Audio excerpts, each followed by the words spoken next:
L'Econocast est un podcast Geekzone dont la production n'est possible que grâce au soutien financier de nos abonnés. Si vous aussi vous voulez soutenir la production de nos podcasts, abonnez-vous sur patreon.com/geekzonefr. Merci.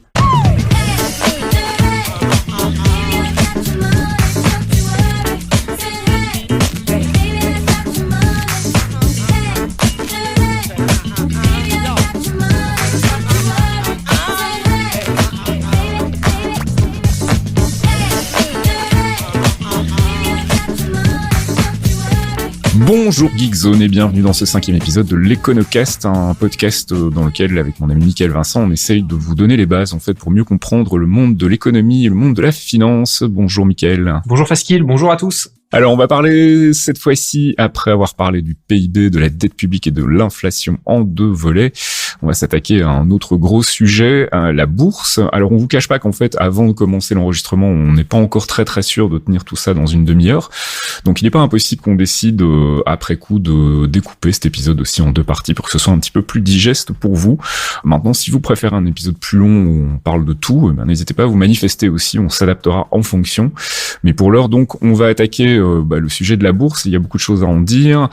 C'est un sujet qui est quand même souvent dans l'actualité. Et puis, moi, je vais commencer comme d'habitude par vous rappeler que si vous avez des questions spécifiques à poser par rapport aux thématiques des précédents épisodes, n'hésitez pas à nous contacter. Vous pouvez venir le faire dans les forums de Geekzone ou bien nous alpaguer sur Twitter, Faskil ou ZeroVince. C'est ça, avec un Z. Hein. Avec un Z, et 0, donc le chiffre 0. Voilà, tout à fait. Alors, on va commencer avec la définition on va dire scolaire d'une bourse. Une bourse au sens financier, nous dit-on, est une institution qui permet de découvrir et d'afficher le prix d'actifs standardisés et d'apparier les échanges dans des conditions de sécurité satisfaisantes pour l'acheteur et le vendeur. Voilà, super. Nous voilà bien avec ça. Donc, on va essayer de clarifier un petit peu tout ça. Déjà, Mickaël, est-ce qu'on peut commencer par les bases ? C'est quoi une bourse, en fait ? Alors, je me permets d'ajouter à ton disclaimer le mien, de dire que de toute manière, on est là pour faire de la vulgarisation et donc, évidemment, en 25 minutes, couvrir un sujet tel que la bourse et ses implications, les marchés, la finance, etc., c'est impossible, ça prendrait des jours, il y a énormément de livres et de ressources là-dessus. C'est des sujets aussi dont on reparlera probablement dans les épisodes suivants. Donc, on a une petite sélection un peu plus subjective, pour faire un petit peu une espèce de vertical slice de ce qu'est la bourse, mais il nous manquera évidemment quelques éléments, mais on va essayer de pas trahir le sujet. Alors, la bourse, à proprement parler, c'est vrai que dans cette définition, ce qui est intéressant, c'est que on a déjà quelques mots-clés qui vont nous servir après. On voit donc déjà le fait que c'est une institution. Il y a une question d'actifs qui sont standardisés, donc ça aussi, ça va jouer son importance, la standardisation. Et le fait de faciliter donc des échanges acheteurs-vendeurs, donc il y a la notion d'ailleurs d'offre et de demande qui crée un prix et qui permettent ensuite à des acheteurs et des vendeurs de se rencontrer pour que l'acheteur puisse rencontrer un vendeur à un prix du coup qui évite d'avoir des arbitrages, d'où l'idée de la standardisation. La bourse en tant que telle, il faut imaginer aussi, vous avez probablement dû voir, si vous êtes bruxellois, la bourse à 11 Pâques, si vous êtes parisien, la bourse au Palais Brongniart. C'est d'abord un bâtiment, une espèce de grand temple comme ça du marché. C'est en fait une extension d'une place de marché. Donc pensez Rungis pour aller acheter de la viande en gros ou votre marché local sur la Grand Place le dimanche matin. Finalement, la bourse, c'est un peu ça. C'est un développement, une extension naturelle du marché comme étant la place de marché, avec du coup c'est quand même cette idée de standardiser. Donc en particulier, contrairement au marché du dimanche matin, la bourse, elle est là établie tout le temps, dans le temps, chaque jour, et elle constitue donc un des piliers de l'économie de marché, c'est-à-dire elle est là tout le temps pour faciliter des échanges, et donc elle va abriter en son sein un tas de professions, des courtiers, des acheteurs, des vendeurs, des assureurs, etc., qui ont besoin d'être là au même endroit, tout comme le marché du dimanche matin, vous avez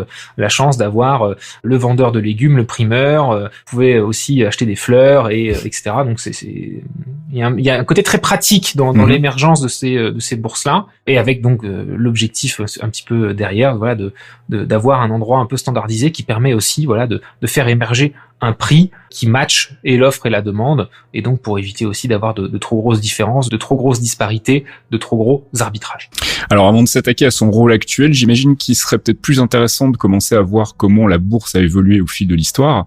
À quand remontent en fait les premiers exemples historiques? Oui, quand on fait le parallèle avec la place du marché, on se doute que en fait la bourse c'est pas quelque chose qui est né hier. Et effectivement, il y a des exemples historiques aussi qui font que certaines places financières sont des places financières historiques.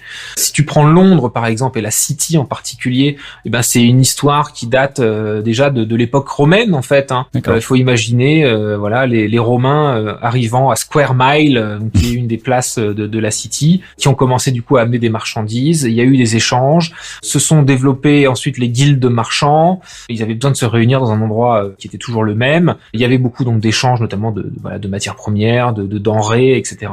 Et puis ces guildes de marchands ont ensuite évolué en acheteurs, vendeurs dans les cafés.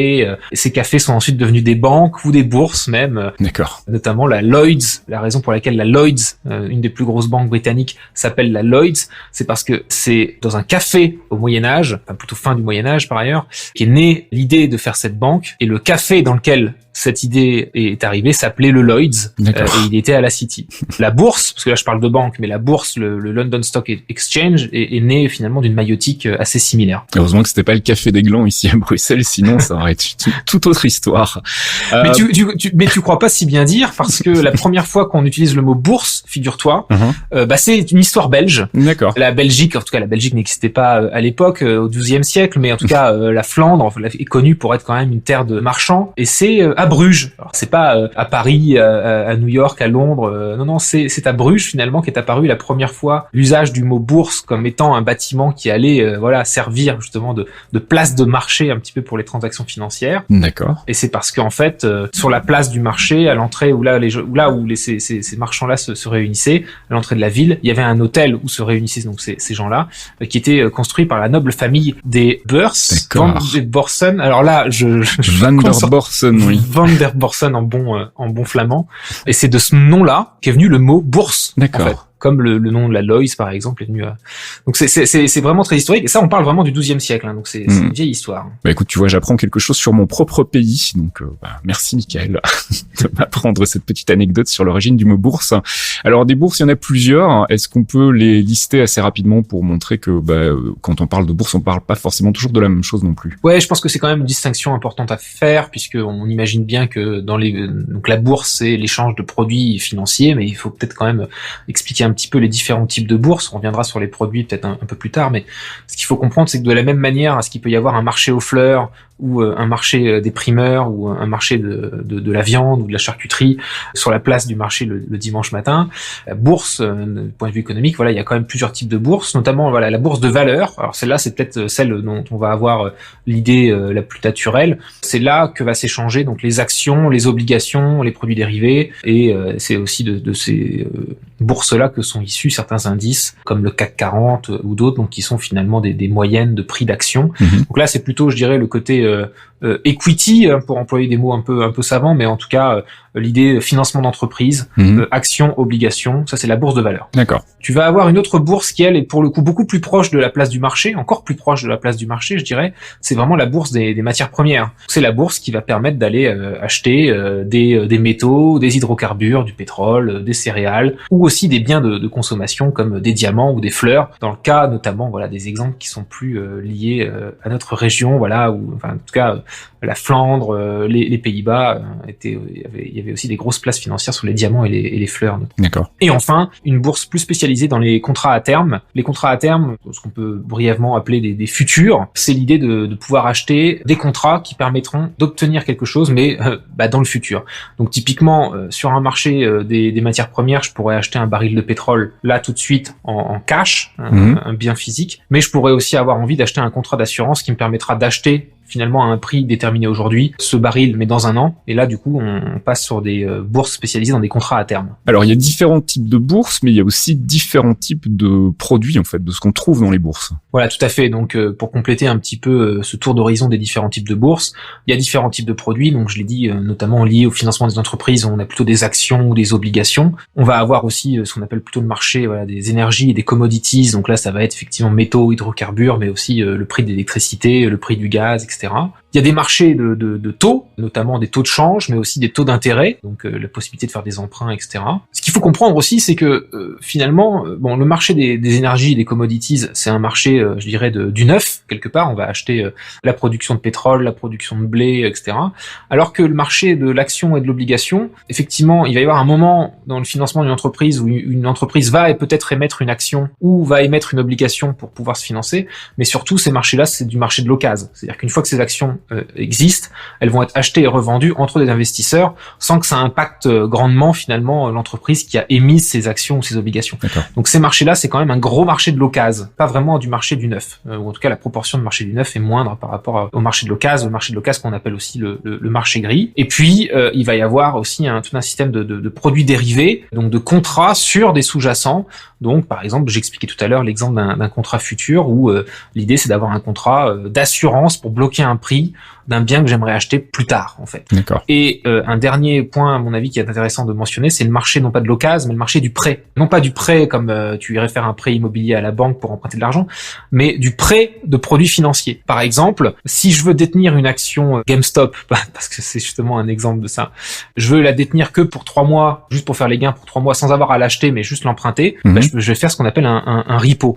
Et c'est aussi ce genre de... Là, je place juste ça là pour faire vos petites recherches personnelles, si ça vous intéresse, ce qui s'était passé l'année dernière avec les affaires sur la crise GameStop. C'est un des ressorts du short selling, d'une vente à perte, enfin en tout cas d'une vente à découvert. C'est l'idée de dire que je peux louer une action GameStop, et là le montage financier qui était fait à l'époque, c'était de dire plutôt que de la posséder, je vais la louer, je vais la revendre, et comme je pense qu'elle va baisser, je vais la racheter dans 3 mois au moment où je dois la rendre et faire un gain. C'est vraiment le marché de l'occasion ou le marché du prêt, et ça c'est ce qu'on appelle le marché repo. On vous mettra bien évidemment des liens pour aller lire un petit peu plus sur le sujet dans le billet qui accompagne ce podcast. On peut vite regarder peut-être un peu aussi comment ça fonctionne au jour le jour, finalement, une bourse. Et puis moi j'avais une question un peu plus spécifique parce que j'imagine que je dois pas être le seul à me la poser. Quelle est la connexion en fait entre une bourse et un État? Est-ce qu'elles ont un relationnel de hiérarchie? Est-ce qu'elles ont un relationnel plutôt d'équivalence? Enfin, quel est le rapport entre une bourse et l'État? Alors il y a beaucoup de questions, beaucoup de points à aborder là-dessus. Je vais essayer d'être bref et concis.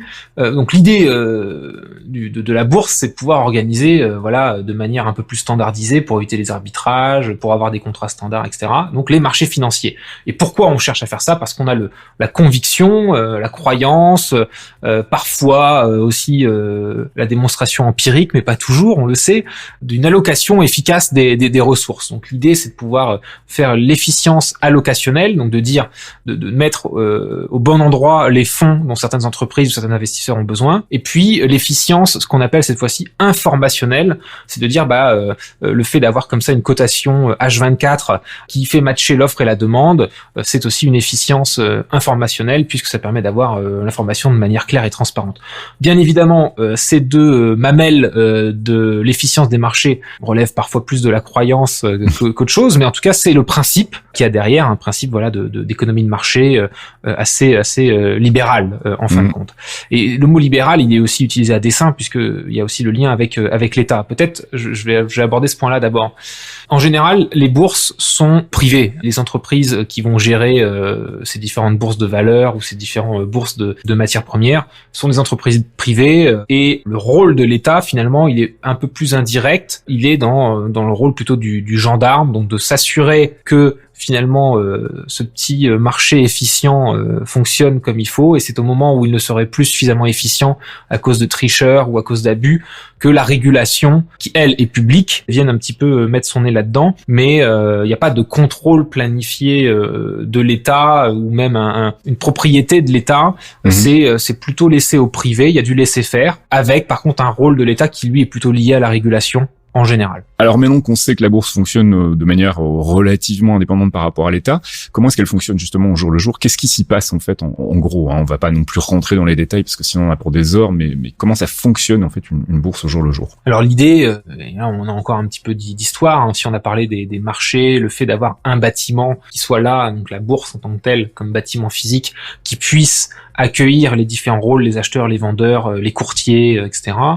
Ça, c'était un petit peu le fonctionnement habituel. On s'imagine peut-être aussi certaines images véhiculées par de plus vieux films, comme ce qu'on appelle la vente à la criée, dans ce qu'on appelle le pit, donc qui est en fait cette salle de marché où on va vraiment imprimer les tickets, on va voilà, la vente à la criée. Je pense que l'image est assez parlante. Oui, c'est clair. Oui. Ça existe de moins en moins, voire plus du tout. Il y a encore quelques rares bourses qui le font encore comme ça, notamment le London Metal Exchange. Si vous êtes de passage à Londres, je vous recommande d'y aller. C'est assez impressionnant parce que c'est une vente à la criée où en fait des traders vont prendre des ordres par téléphone et vont fixer le prix dans une salle, voilà, un peu à la criée. Mais en fait, c'est très policé parce que c'est amusant. Cette salle, en fait, pour chacun des métaux précieux, c'est uniquement pour les métaux précieux, la cotation ne s'ouvre que pour 5 minutes. D'accord. Donc on voit le truc démarrer, hop, il y a la cloche, 5 minutes, ça se parle un petit peu.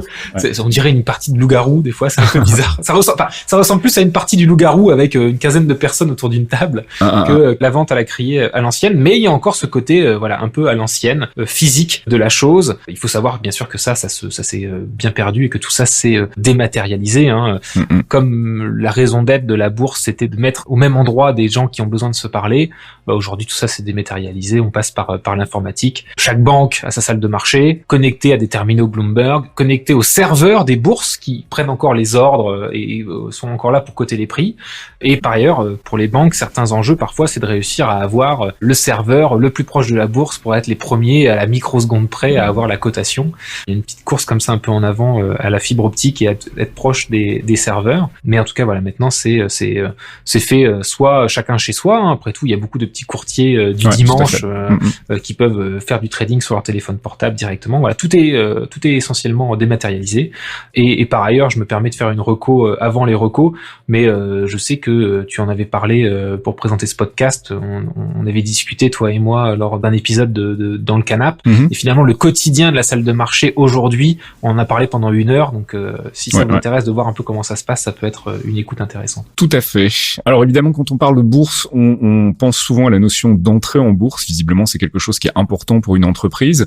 C'est un gros sujet. Je propose qu'on le mette de côté, qu'éventuellement on en parle dans le prochain épisode ou qu'on le traite dans le cadre d'un épisode complet si ça le mérite, parce que c'est vrai que c'est quand même une notion assez complexe et on voudrait éviter de la résumer en 3 minutes. Donc on va vous garder ça de côté pour la prochaine fois. C'est surtout facile, si je peux me permettre. Tout à fait. C'est finalement une question qui a plus attrait, même si on appelle ça rentrer en bourse ou entrer en bourse, c'est une question qui a plus attrait finalement au financement des entreprises qu'à la bourse elle-même. Donc on aura l'occasion d'en reparler sans aucun doute. Alors évidemment, une des grosses questions qui revient généralement, et surtout chez les gens comme moi qui s'y connaissent pas tellement en économie et en finance, quelle est finalement la correspondance entre cette bourse, ce marché, et la réalité en fait de nos vies, la réalité commerciale en fait, ce qui se passe dans la vie tous les jours, quoi. Ça c'est le grand débat. C'est vraiment la question tarte à la crème. J'ai un avis qui penche plutôt d'un côté que de l'autre, mais soyons très honnêtes, c'est ni blanc ni noir. Il y a forcément un petit lien avec la réalité, même si ce qu'on entend par réalité, c'est le commun des mortels ou la vie du commun des mortels. Parfois, ce lien est plus difficile à voir. Et évidemment, il y a des phénomènes de bulles, de spéculation qui sont assez déconnectés des réalités. Mais là, il faudrait peut-être même avoir un débat philosophique sur ce qu'on entend par réalité. Mais je vais répondre à ta question, quand même. De manière subjective et surtout non exhaustive, du coup, mais peut-être prendre quelques exemples d'illustration. On peut commencer par le CAC 40. Le CAC 40 a dépassé son record historique ces dernières semaines. Est-ce que ça veut dire que l'économie réelle repart? Pas forcément. On n'a pas forcément vu les salaires augmenter. Et donc, il y a aussi cette notion de se dire que les bulles financières ne ruissellent pas toujours finalement jusqu'au commun des mortels. Donc, si tu as un petit compte en action ou une retraite privée qui est financée justement par les marchés, quand le CAC 40 dépasse son record historique, oui, t'en profites un tout petit peu. Mais pas autant que possible, et surtout le commun des mortels qui n'aurait pas une activité de trading active n'en profite pas forcément directement. D'accord. Et ça se voit par les chiffres. Typiquement, quand le CAC 40 dépasse son record historique, on l'a vu aussi il y a quelques semaines, donc les entreprises du CAC 40 ont dépassé aussi le record des bénéfices et aussi des dividendes qui ont pu être versés, alors que l'économie en ce moment va pas forcément super bien, l'inflation est élevée, les prix de l'énergie montent, donc le pouvoir d'achat diminue, donc Donc il y a quand même une décorrélation qui est souvent quand même mise en avant, et 96% de ces dividendes, par exemple, là c'est très concret, sont perçus par 1,6% des foyers fiscaux. Donc il y a quand même une capture, voilà. Ça c'est assez clair. Donc les actions qui montent, qui battent des records, c'est pas toujours aussi pour des raisons liées à la croissance ou à l'activité ou à l'économie réelle. Oui, ça c'est clair, oui. Par exemple, tu vois, on a parlé un peu des actions, de l'action des banques centrales, qui ont un petit peu facilité les choses pour les marchés. Et ça implique aussi notre réalité, c'est que beaucoup d'entreprises rachètent leurs propres actions. On pourra peut-être en reparler aussi en quoi ça consiste, parce que je me souviens que c'est une question qui nous a été posée. Rachètent leurs propres actions, et en fait, le fait de racheter ses propres actions, ça fait monter structurellement le prix de l'action, sans que ça ait une vraie réalité de productivité ou quoi que ce soit. C'est comme quand David Guetta achète ses propres disques sur Beatport et que ça fait grimper dans les charts.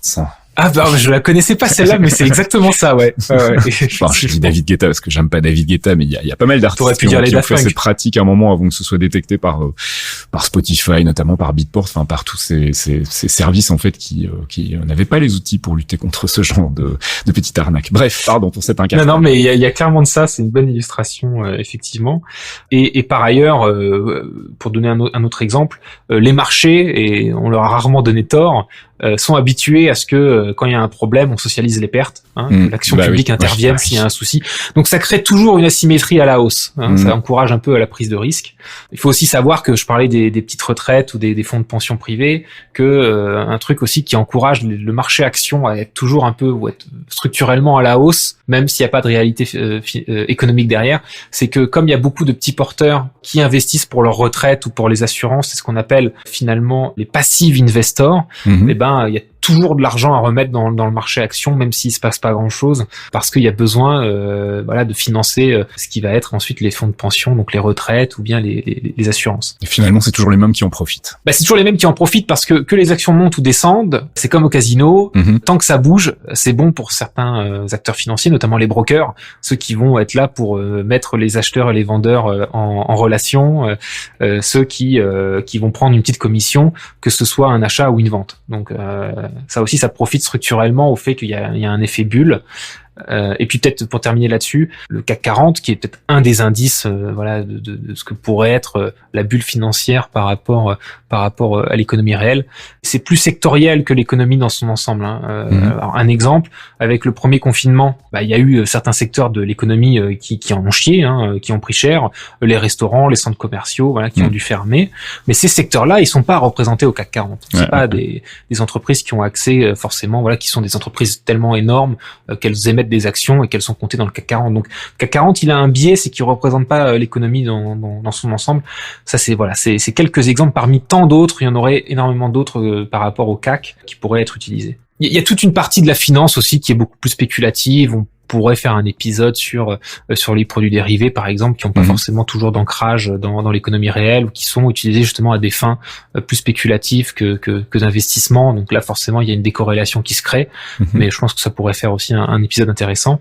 Et puis, je terminerai peut-être pour le coup, pour te poser moi une petite question piège qui a rapport justement peut-être à cette déconnexion entre la bourse, la finance et l'économie réelle, ou pour le commun des mortels. Est-ce que tu connais en finance l'expression concours de beauté? Pas du tout. Alors c'est une expression d'économiste qui désigne finalement un comportement d'investisseur sur les marchés assez classique. C'est celui du concours de beauté. C'est-à-dire que en tant que juge du concours de beauté, est-ce que tu dois choisir ta préférence personnelle et ce sera la moyenne de ces préférences-là qui désignerait un vainqueur, ou est-ce que tu dois finalement parier sur ce que tu penses que le jury va parier? D'accord. Tu vois.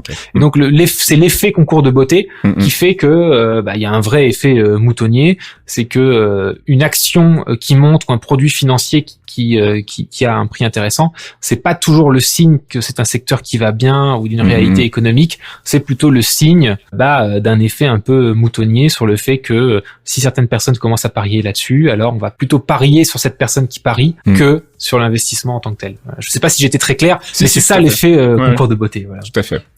Alors, on va faire comme d'habitude quelques petites recommandations de fin d'épisode et je voulais commencer par ton bouquin en fait, parce que finalement c'est un bouquin qui traite des marchés financiers et puis spécifiquement de la City dans une période post-crise des subprimes, si je dis pas de bêtises. Alors c'est vrai que je me suis pas mal inspiré de ce travail-là aussi pour certains des éléments que j'ai abordés aujourd'hui. Si vous voulez savoir un petit peu l'historique de la City de Londres, c'est dedans. Aussi le quotidien peut-être dans les salles de marché au jour le jour, j'en parle pas mal aussi dans ce bouquin de mon expérience personnelle. Si vous voulez aussi en savoir plus un petit peu sur le côté spéculatif ou bulle des produits dérivés, il y a pas mal d'exemples là-dessus. Et puis voilà, je pense qu'on peut effectivement faire un clin d'œil à ce livre sans trop de pudeur puisqu'il est disponible gratuitement en version électronique. Donc voilà, on vous oblige pas à passer à la caisse.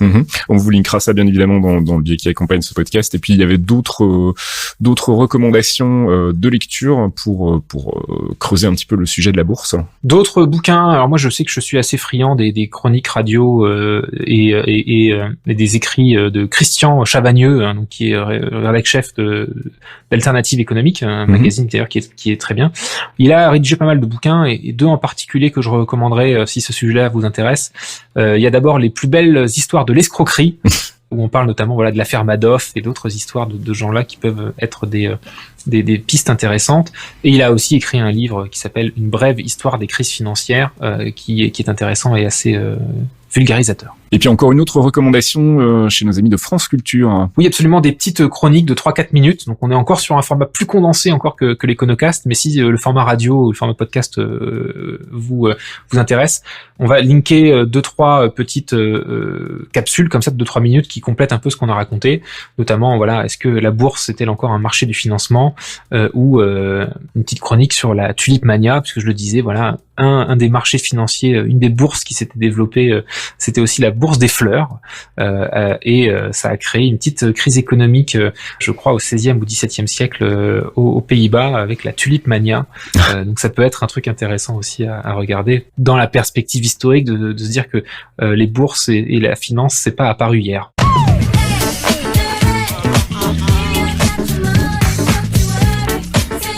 Et c'est la fin de ce 5e épisode de l'Econocast. On espère qu'on vous en aura appris un peu plus sur la bourse. On vous remercie en tout cas de votre fidélité. Et puis, merci Mickaël pour toutes ces informations précieuses que je vais m'en aller digérer instantanément. Merci à toi et à la prochaine. Allez, on se retrouve la prochaine fois. On n'a pas encore choisi de sujet, mais si vous avez des recommandations, n'hésitez pas à nous faire signe. Ciao, ciao. Salut.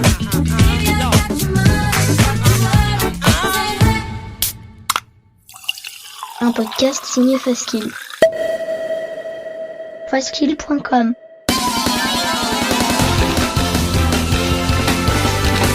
Salut, c'est Pipo. Salut, c'est Gotoz. On vous propose d'embarquer avec nous tous les mois pour écouter de la bonne musique de jeux vidéo. Du récent ou du rétro, de la console ou du PC. Tant que ça sonne, ça nous va. Des thématiques, de l'actu, des reprises et des invités. Le tout enrobé d'anecdotes.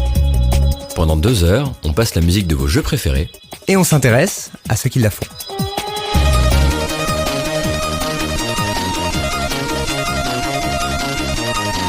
Les démons du midi, c'est tous les derniers mercredis du mois sur geekzone.fr.